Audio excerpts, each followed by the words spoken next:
성도님들 반갑습니다. 12월 9일 목요일 말씀 묵상입니다. 오늘 묵상 본문은 사사기 19장 22절에서 마지막 30절 말씀입니다.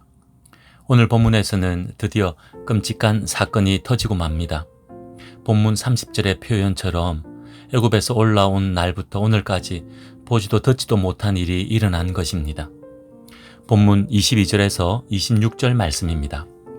레위인과 일행들은 다행히 에브라임 출신 한 노인의 영접을 받아 유숙할 곳을 마련하여 마음 편히 쉬려고 합니다. 그런데 그것도 잠시 레위인과 일행이 머물고 있는 노인의 집으로 그 성읍의 불량배들이 들이닥칩니다. 그리고 레위인을 내놓으라 합니다. 그와 성적으로 관계하겠다 합니다. 레위인과 일행들이 성읍 광장에 앉아 자신들을 영접해 줄 기부와 거민들을 기다릴 때는 모두가 외면하다가 이제 이들을 겁박하고 겁탈하기 위해서는 때로 몰려온 것입니다. 아브라함 시대에도 소돔과 고모라의 동성애가 만연한 것을 볼 수 있었는데 사사시대 이스라엘 자손들 사이에서도 공공연히 동성애가 행해지고 있었던 것입니다.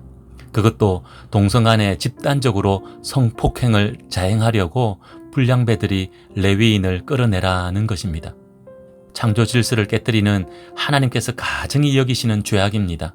이런 죄악이 만연한 기브아 성읍이었습니다. 불량배들의 행패에 노인은 망령된 일을 하지 말라고 하면서 레위인을 보호하려 합니다.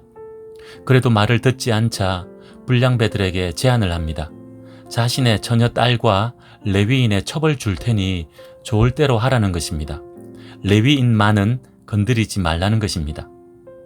그래도 불량배들은 말을 듣지 않았습니다. 그러자 레위인이 자신의 첩을 붙잡아 끌어내어 불량배들에게 주었습니다.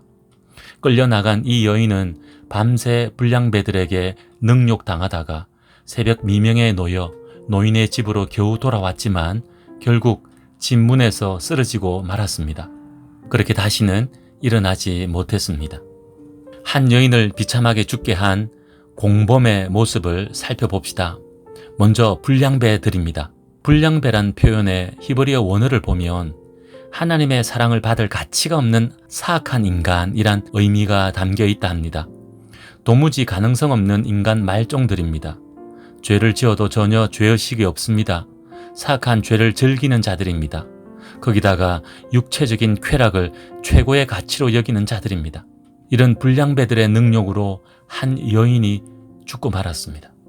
노인도 공범입니다. 불량배들을 향해 망령된 일을 멈추라고 했지만 그것은 레위인만을 지키기 위한 외침이었습니다. 그래서 자신의 처녀 딸이나 레위인의 첩을 불량배들에게 내주겠다 하면서 마음대로 하라고 합니다.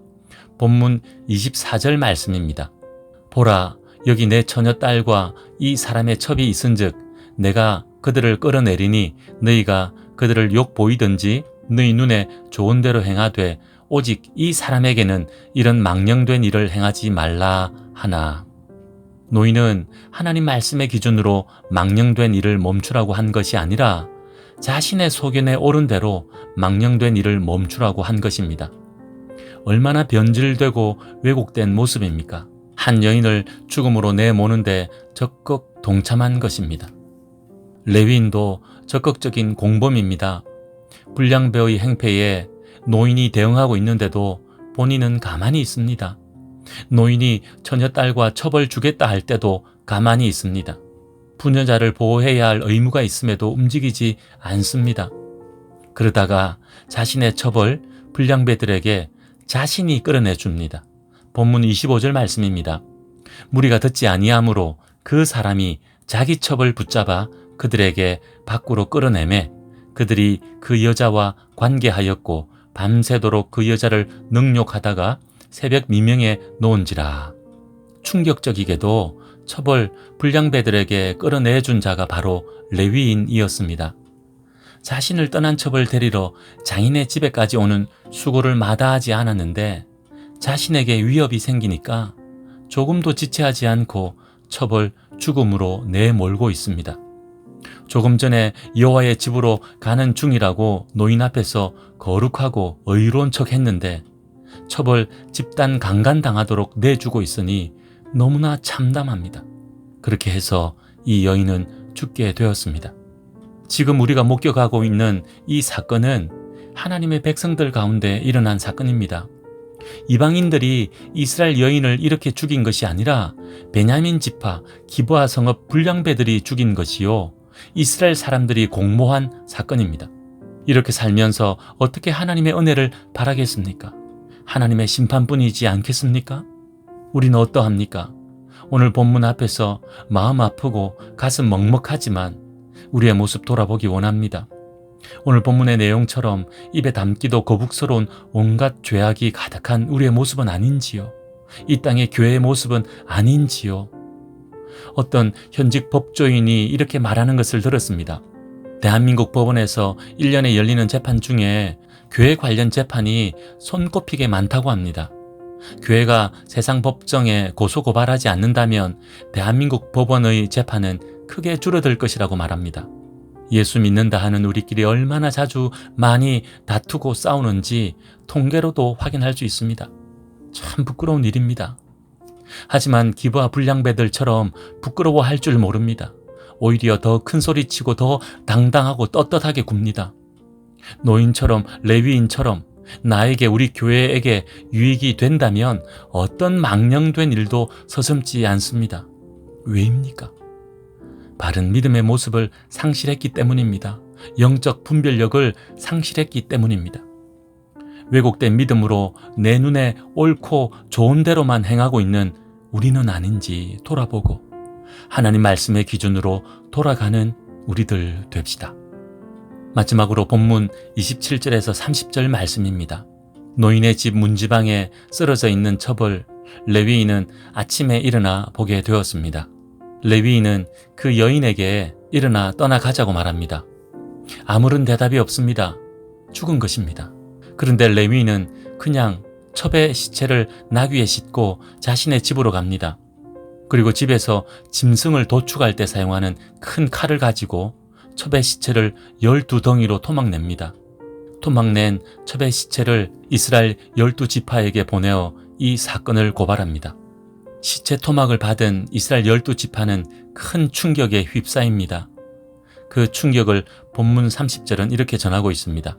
그것을 보는 자가 다 이르되 이스라엘 자손이 애굽 땅에서 올라온 날부터 오늘까지 이런 일은 일어나지도 아니하였고 보지도 못하였도다. 이 일을 생각하고 상의한 후에 말하자 하니라. 사사기 20장에서 이 사건으로 인하여 어떤 비극이 일어나는지 말씀합니다. 그 전에 오늘 본문을 통해 죄악이 어떤 일들을 초래하고 변질된 믿음이 어떤 일들을 부추기고 있는지 확인해 봅시다. 레위인은 자신이 기브아 불량배들을 상대하기 어렵다는 것을 알았을 것입니다. 그래서 첩의 시체를 토막내어 이스라엘 12지파에게 보냈을 것입니다. 레위인 입장에선 정당한 것 같아 보입니다. 하지만 이러한 행동은 온 이스라엘 사람들에게 분노와 증오심만 부추겨 결국 이스라엘 지파 간 내전을 초래하고 맙니다.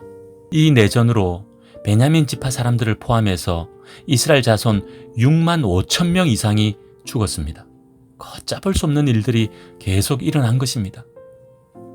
레위인을 중심으로 이 사건을 돌아보면 종교적, 영적 책임 있는 자가 육신의 욕망을 따라 첩을 두었고 그럼에도 여전히 형식적 종교 생활을 하며 종교적 체면을 내세우기 좋아하는 자였습니다. 어려움이 닥칠 때 자신의 안위를 위해 주저하지 않고 첩을 희생시키는 무자비한 자였습니다. 이 무자비함이 변질된 믿음과 섞여 하나님의 공의와 사랑이 아닌 분노와 증오만 부추겼습니다.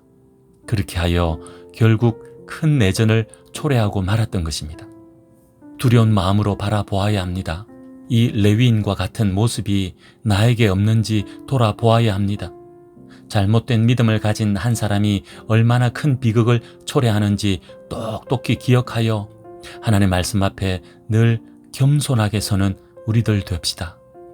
내가 믿는 믿음이 바른 믿음인지 늘 하나님 말씀에 비추어 점검합시다. 그렇게 하여 날마다 우리 자신을 하나님 말씀으로 개혁하는 우리들 됩시다. 기도하겠습니다. 하나님 아버지, 두려운 마음으로 말씀 앞에 섭니다. 우리의 잘못된 모습들을 깨닫게 해 주시옵소서. 돌이키게 해 주시옵소서. 잘못된 믿음으로 하나님의 공의라 하면서 세상의 분노와 증오만 부추기고 있지는 않습니까? 그런 우리의 어리석은 모습, 잘못된 모습 알게 하셔서 바른 믿음의 모습 회복시켜 주시옵소서. 오늘 그렇게 회복되고 개혁되는 우리들 되게 하옵소서. 예수님의 이름으로 기도하옵나이다. 아멘. 오늘은 이웃을 위해 기도하는 날입니다. 우리 성도님들과 우리 이웃들을 위해 기도합시다. 들려오는 소식 중에 아픈 소식들이 많이 있습니다. 불의의 사고, 원치 않는 질병, 물질의 어려움 등 많은 문제들로 신음하는 이웃들이 많이 계십니다. 그들을 위해 간절히 하나님의 도우심을 구하는 오늘 하루 되기 원합니다. 오늘도 믿음으로 승리하십시오.